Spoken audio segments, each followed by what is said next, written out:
Welcome to Well, That's Interesting, a very itty-bitty in-betweeny, number 006. Teeny tiny. So, just delicious in-betweeny. I'm Jill Chacha, and I am with even more delicious. Aww. Even more delicious, Marissa Riley. Thank Hey. you. Woo. I love being described as delicious. Mm-hmm. It's, It's only facts. Only facts here at Well, That's Interesting. Let's see. Do we have any business? Send us your emails. We want to do enough emails from y'all that we can do an entire episode of things you've learned, life lessons, things gone wrong. Yeah. Favorite Britney Spears song? Yes. Still waiting for that one. I know you're out there, and I know you want to talk about it, because I want to talk about it too. So, send it over. Please, yeah. wellthatsinterestingpod@gmail.com. You can support us monthly. Yeah. Also, you could be a sponsor of this amazing show. Go to anchor.fm/wellthatsinterestingpod. Oh, no, actually, don't do that. It's a /well, that's interesting, and you'll see a support button. Or just look at the end of the description of this episode. There should be a link where you can just easily click and then easily click again. Easy peasy. Just click. Just every click is love. So please. It's love and it's money. And same thing, right? Same thing. Today, also speaking of love, our topic, can we build a jetpack made of machine guns? Amazing question. I am pumped about this question. It is something I have actually never thought about and never thought I would think about. Well, today's the day. We're all gonna think about it together. Yes. And I have to do this because part of me is responsible. A part of me is also safety third. But disclaimer, what's wrong with you? Do not try this at home. No, oh my God. No, God. If you're an American, I know you have more than one machine gun, and this will sound tempting to you. But for the love of God, do not duct tape them together. Please don't. And also, if you don't have machine guns yet, don't go to Walmart after this and then get them and then also buy the duct tape and then right. Go home. It is one-stop shopping kind of a thing too. It's so convenient. I know. It's so In convenient. certain states, you can buy everything. You can buy the machine gun and the duct tape and then like a snack. That's important. And then floaties you don't want to for the pool because... You're going to land. You have to land somewhere. You might land in a pool. That's good. I was more thinking you would just have like a time in the pool afterwards. Oh. I didn't even connect the two. I was just like, whenever I think of Walmart, I think of like, you get your floaties, you get a bunch of Twinkies, and like socks. That's how we did it in Texas. That's how you do it in Texas. It's on the state flag. It's on the state flag. I'm more white trash than I thought. Okay. I'm going to deal with that later. Are you kidding? I'm thrilled that I know you and that we can do that at some point. Yeah. So, we're looking at you, Texas. We're looking at you, Alabama. Back away from your gun cabinet, Oregon. This is a hypothetical situation. Definitely. Okay. Our source today is a book by Randall Munroe called What If? See? Hypothetical. Very hypothetical. Doesn't mean you can or you should. We're just having some fun. Talking about it. We're talking it through. Yeah. Okay, so why bury the lead? I'm happy to report that yes, you can build a jetpack or some kind of propulsion thingy made entirely of something made to kill a vast number of humans in seconds. A part of me cannot believe the types of firearms we're going to talk about today, that they were invented or that there was somehow a need for them. But on the other hand, of course, they're invented. Of course. Humans are good at two things. Mm-hmm. We're really good at killing things. Yeah. And we're really good at killing things faster. Yeah, we've gotten good at it. We're pretty great. There's going to be a lot of math, kind of, but don't worry. I have pictures of guns, so that will balance out everything. I'll put them on our Instagram. Well, that's interesting pod. Well, that's interesting pod. Follow us. Yeah. And also, I know very little about math, so I will be here to ask the important follow-up questions for the other listeners who are not as into math. Okay. We're all together in this. We're going to pull that trigger when we get to it. Yeah. Although Jill's an amazing storyteller, so I doubt I'll have follow-up questions. We're going to make this goddamn jetpack happen. Hypothetically. Hypothetical jetpack. Yes. So let's start with the basics. When you fire a gun forward, the recoil pushes you back. So if we aim it at the ground, it should push us up. Yeah. This is going to be a very different type of Pixar film. So it's going to be very different. Just slightly less sad? It's going to be nothing but a good time. Though, say, if your gun weighs 10 pounds and the recoil is less than that, say 8 pounds of force, we don't have any liftoff, right? Okay. Because the gun weighs more and it's too heavy. So okay, that makes sense. Yeah. The number. Yeah. On one hand, is smaller than the number it weighs. Okay. We're gonna. My Texas public school is showing very hard right now. It's so easy. It's don't. Okay. Think of it as a picture. Yeah. And you're shooting at the ground, and you want the force of the bullet coming out to be bigger than the gun. Okay. So, I see it. I feel it. My eyes are closed. Yeah. And my hands are in front of my face. I don't know why. Like a surgeon. Like a surgeon. It's helping me concentrate. Okay, so then to start off, we need to choose a firearm that has a good thrust to weight ratio. Got it. Okay. I never thought I'd find myself saying anything like that, but here we are in 2020. We need a firearm with a good thrust to weight ratio. Thrust to weight ratio. Amazing. Okay, so let's talk about the classic AK-47. Heard of it. Mm-hmm. Good old AK has a thrust to weight ratio of 2. Oh, look at that. So it would lift itself into the air while firing at the ground. But not all machine guns have a good ratio. Okay? Okay. So we gotta choose wisely. I did a Google, and the gun Sylvester Stallone used in First Blood would not produce enough lift. I love that we're getting into famous guns. The most famous one of all, the one Sylvester Stallone used in First Blood. Amazing. Yeah. So in the film, he used an M60, according to IMDb, quote, an M60 machine gun is the major weapon used by John Rambo, Sylvester Stallone, in the film. He first removes it from the back of a National Guard truck and uses it to shoot up various buildings in town, including a police station. Amazing. I'm into that. I kind of want to rewatch that for... Antifa John Rambo. There we go. So if you need to steal something off the back of a truck to do the Lord's work of shooting up a police station or making a jetpack, make sure that the mass it's shooting out and the speed it's shooting out at creates like a big thrust. Yeah. Okay. This is a very gay jetpack. So gay. So much thrust.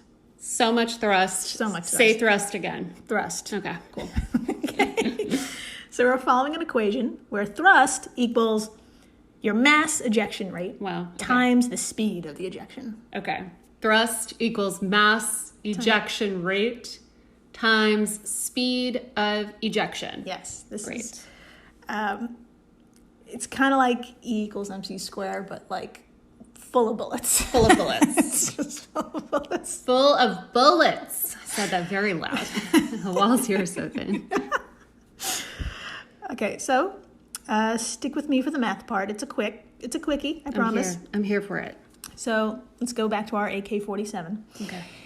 It fires 10 8-gram bullets per second, which is a lot. 10-gram bullets per second. Okay. At 715 meters per second. So each of those bullets travels 715 meters per second. It's very good. This not only makes it extremely killy, it also produces 13 pounds of force. That's Look a lot. at that. Yeah, so a fully loaded AK is 10.5 pounds. There you go. So, Yeah. yeah. Yeah. I get it. I'm not going to try to repeat back how it works, but Yes. I can see it. Listeners, I hope y'all can see it as well. Yes. Yes. Continue. Yes. 13 is 13 is so far in America is bigger than 10. Who knows what the truth will be next week. I know. But so 10.5 pounds fully loaded, weighing less than the recoil force it produces. It could accelerate something about the size of a squirrel Wow. into the air for a small distance. So that's not impressive for us, but for that squirrel, what a day. What a day. What a day. Just The best, maybe not the best day. it's off. It's it got something off its bucket list. Just riding an There you go. AK-47 into the sky. I wouldn't, if squirrels are as advanced as I think they are based on their anxiety alone, Oh yeah, they've been thinking about this. probably. Yeah. So the squirrel is set, but we're wanting more. Okay. So let's give it the old American try/thought process and solve this problem with, you guessed it, more guns. Oh God. That's right. That is our process. I don't want to put me in that bucket, but that is unfortunately the American process. My face is fully in my hands. Yeah, that's the sound of a cupped Can face. you hear my muffled voice? Because my face is fully in the hand. Okay, Okay. continue. So let's think of a graph. Okay. Okay.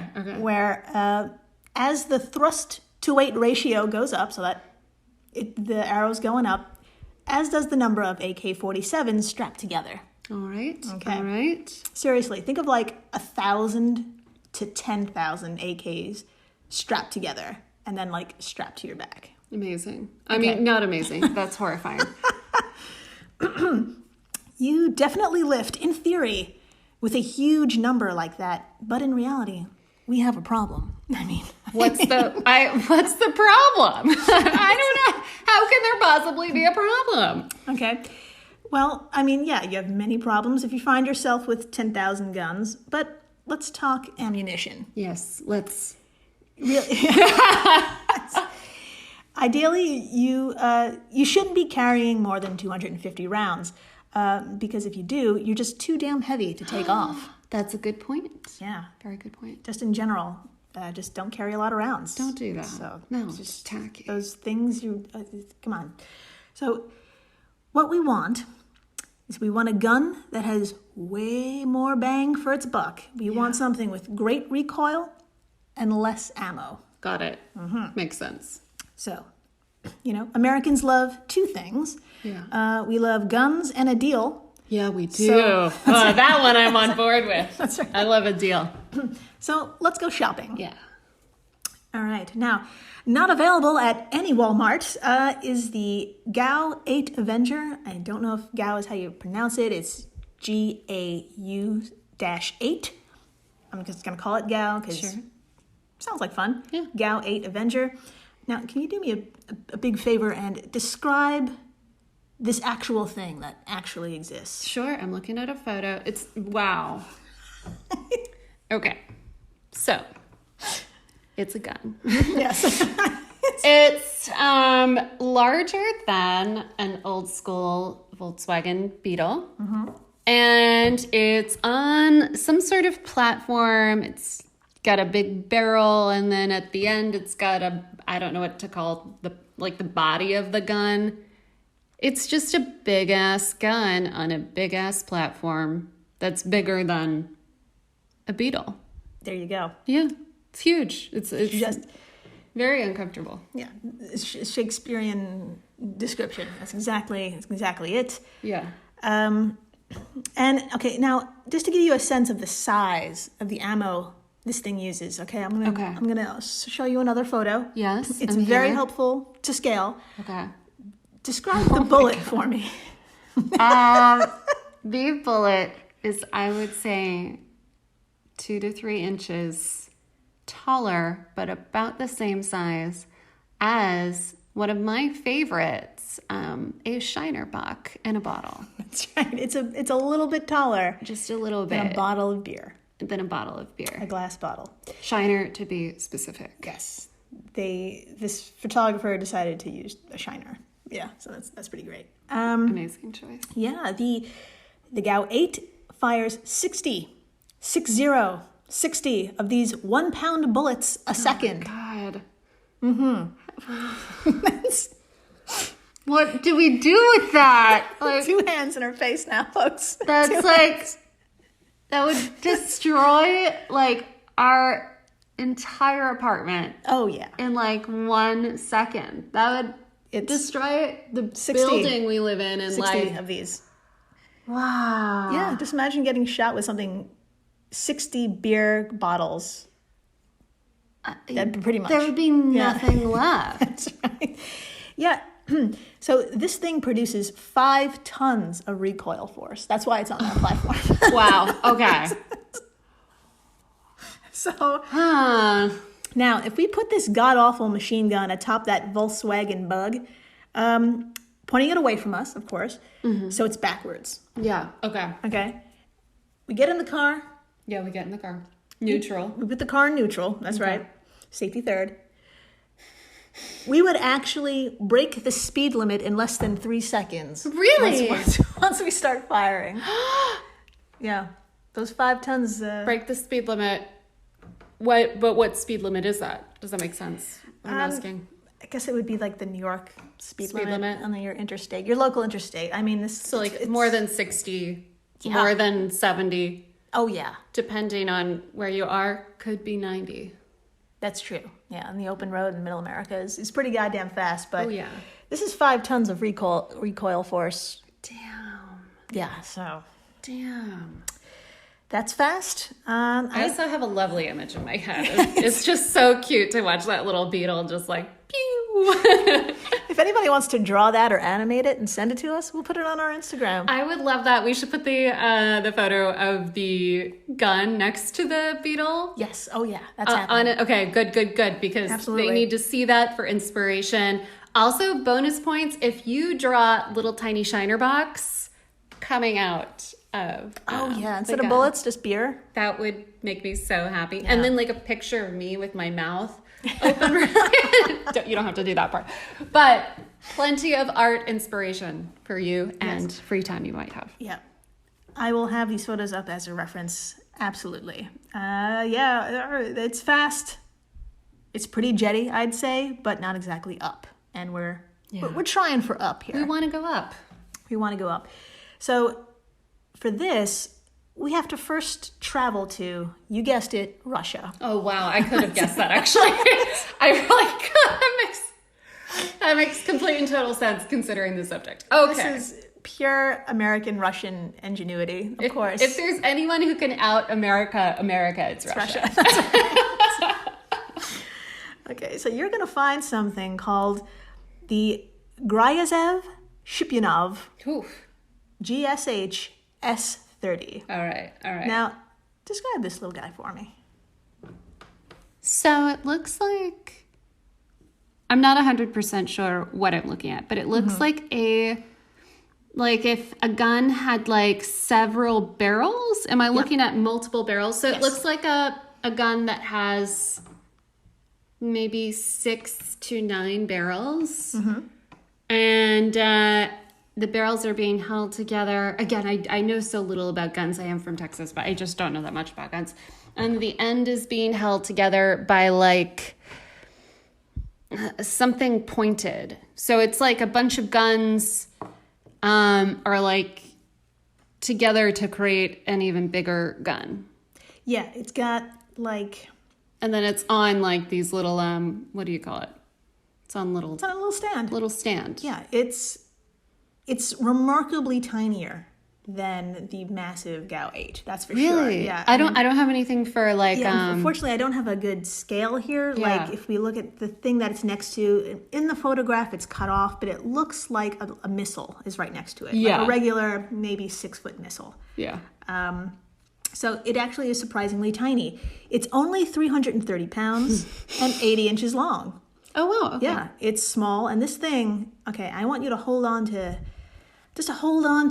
everything you hold near and dear, because this thing is built to destroy, plain and simple. Okay. The ammo is only about an inch, Okay. but it pumps out 4,000 to 6,000 rounds a minute. Oh my God. Each bullet travels about 3,000 feet per second. Why? Why do we need this? I mean... Just because you can. Just because we can. So yeah, this is exactly what we're looking for. It's compact, it's light, it's absolutely ballistic in every sense of the word. Damn. Mm-hmm. I do appreciate anything that is normally bulky to be compact and light. That's something... I'm trying to find a common ground with the person who made this gun. It's like, how could I improve on the Gal 8? And they did. They really did. Yeah, they just made it small and... They put it in like a tiny machine, in like a shrinker. Exactly. It's kind of like that. Great description. So all of this makes a thrust to weight ratio a staggering 40. What? Remember, our AK-47 was a 2. 2. Okay. Oh my God. The Gal 8 was like a 5 or so. Yeah. So, quoting from the book, if you pointed one at the ground and fired, not only would it take off in a rapidly expanding spray of deadly fragments, you would experience 40 Gs of acceleration with this thing. Wow! And you could actually strap it to your body because it's this size. It's possible. You would have to stand on like an apple box or something, right? So here's the thing. The only problem is that it's too powerful. Oh, yeah. Oh, man. Yeah, we need to find a happy medium. Yeah.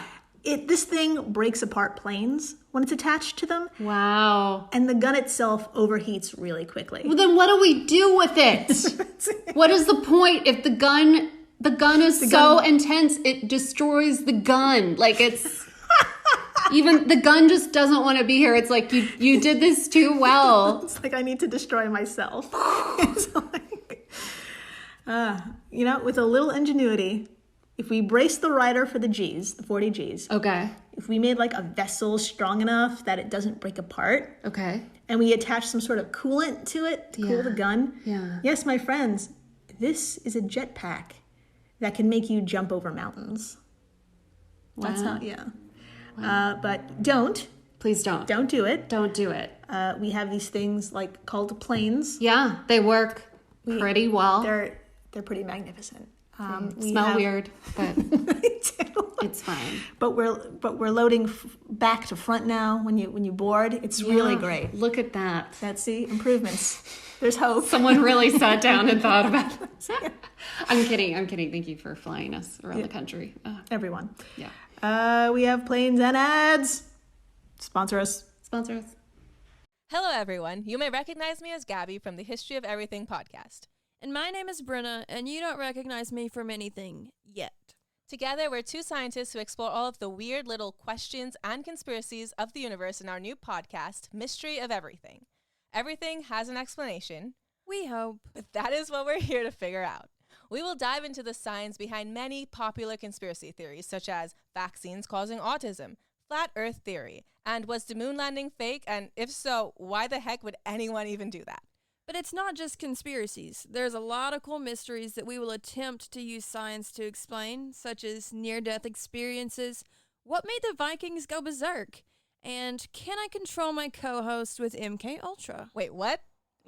Anyway, make sure to check out the Mystery of Everything podcast everywhere where you find your podcasts.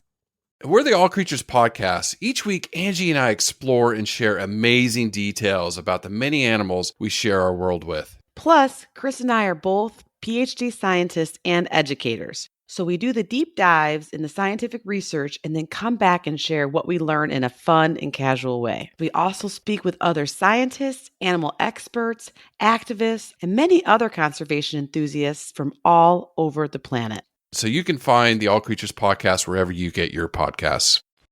Hey everyone, Jill Chacha here from Well, That's Interesting, and I am absolutely thrilled to tell you about Spotify for podcasters. I use it, I love it, and it all started by downloading the free Spotify for Podcasters app, which has all the tools you need in one place to record and edit your masterpiece of a podcast. Spotify for Podcasters also distributes your show to all major platforms. So when you hit publish, your episodes will stream not only on Spotify, but I'm talking about the Apples, the Googles, Stitcher, Good Pods, the other ones.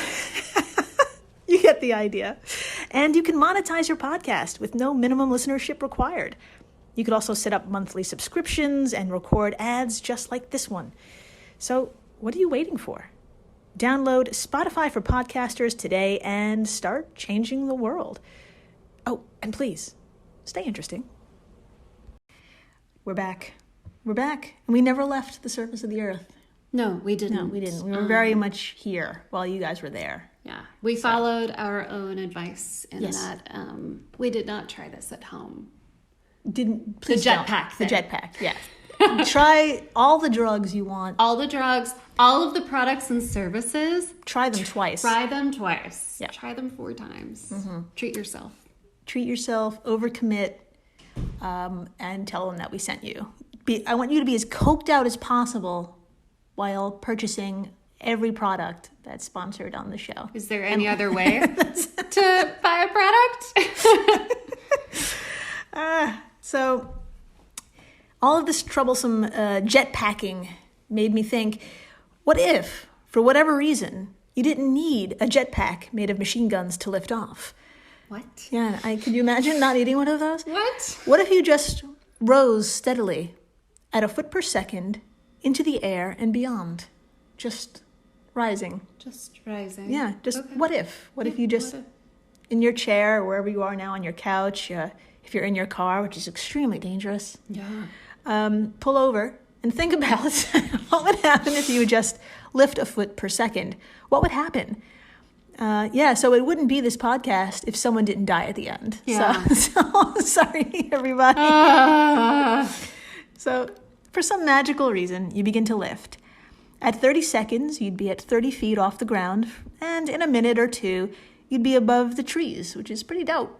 It's pretty dope. It's a nice view. After 10 minutes, you'd be above most buildings, and in 25 minutes, you would be above the Empire State Building. The air there is only 3% thinner, but it's easy to adjust with a little ear popping. That's pretty high up, Empire State Building. Now, it turns out a foot per second is about a kilometer per hour, or a little over half a mile per hour. So half a mile up, that's when things get a little chilly. Yeah. It gets a little windy. Yeah, a little iffy. In 2 hours, or a full mile up, the temperature drops below freezing, and here comes the frostbite. No thanks. Hard pass on the frostbite. Now, over the next 2 hours after that, so in 4 hours in this nonstop flight, the air drops below zero. And if you're naked, and why wouldn't you be? Right. Yeah. you'd definitely succumb to hypothermia around the 5th hour mark. Yeah, you would. If you had a kick-ass coat, you'd make it, but you'd only make it to die in something aptly called the death zone. Got it. Okay, so if I'm doing this, which seems impossible, magical, whatever, Right. I'd wear a coat. Yeah. Until I get to something called the death Yes. zone. Yeah. I felt like I would be naked, so I noted Got it. that just why not? Yeah. So above 8,000 meters, or a little over 26,000 feet, you've passed the tallest mountains. Oxygen here is too thin to support the body. You become confused, dizzy, your vision starts to go, and you're naked. I just wanted to bring that up again, sorry.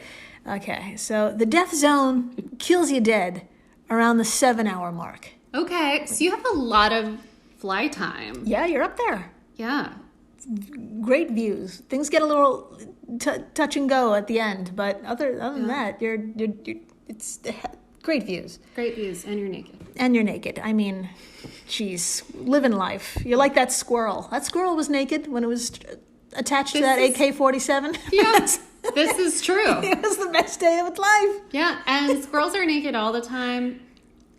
At the end of sentence. Squirrels are naked all the time harvesting nuts. Yeah. You will never think of anything else. Just that. If we don't get anything else on this podcast, that's what you're going to think about. Yeah. You're going to think of that at 2 p.m. tomorrow while you're like trying to work, and then you're going to laugh. And it's going to be so uncomfortable in the middle of whatever meeting you're doing. Exactly. Yeah. Sorry. So, the death zone kills you dead around the 7-hour mark, but your naked corpse is still traveling in this scenario. And that's right, wow. folks. Just because you're dead, we're going to keep going.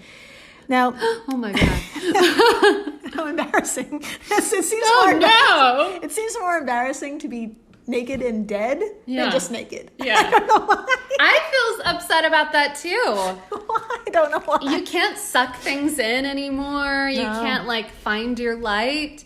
You can't like pose accordingly. Yeah. Feels weird. Feels weird. Feels weird not to be constantly thinking about yourself. I know. What is that like? Maybe it's nice.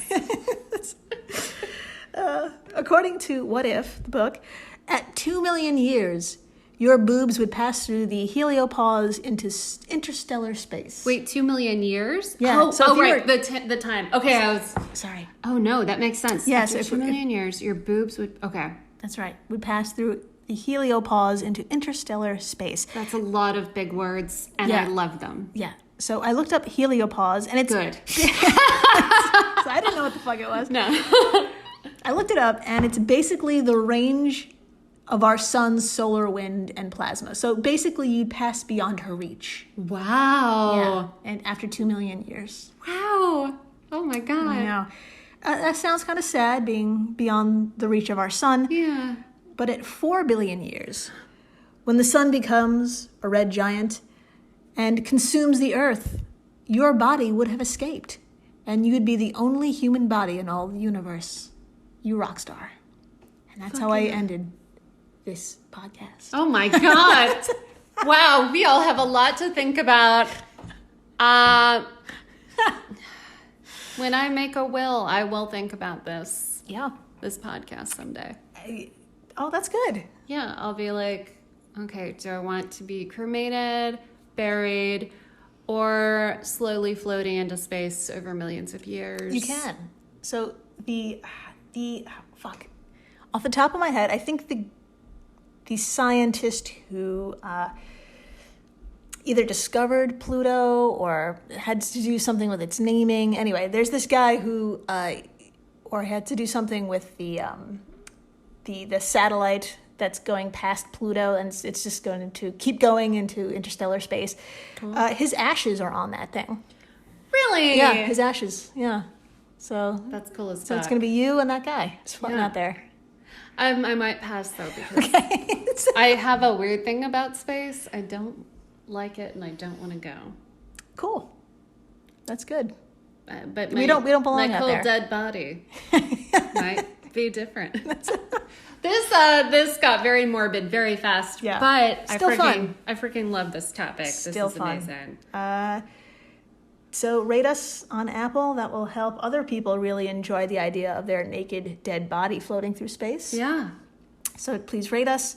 Follow us on Instagram. Well, that's interesting pod. What else?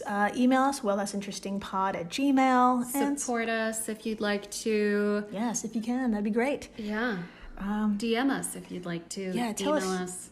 What do you know about space? What do you know about your naked body? Tell us. Yeah. What do you want done? Oh, this would be this is a dark question. Yeah. What do you want done with your remains that might seem a little bit weird? That would be amazing. Do you want them put in space? Do you want them put under the ocean? Mm-hmm. Do you want them Do you want them to be eaten? eaten, mixed into like a lovely pumpkin loaf, which I may or may not have just made? It smells so good in here. Yeah. Yeah. So, So at the very least, stay interesting. please do.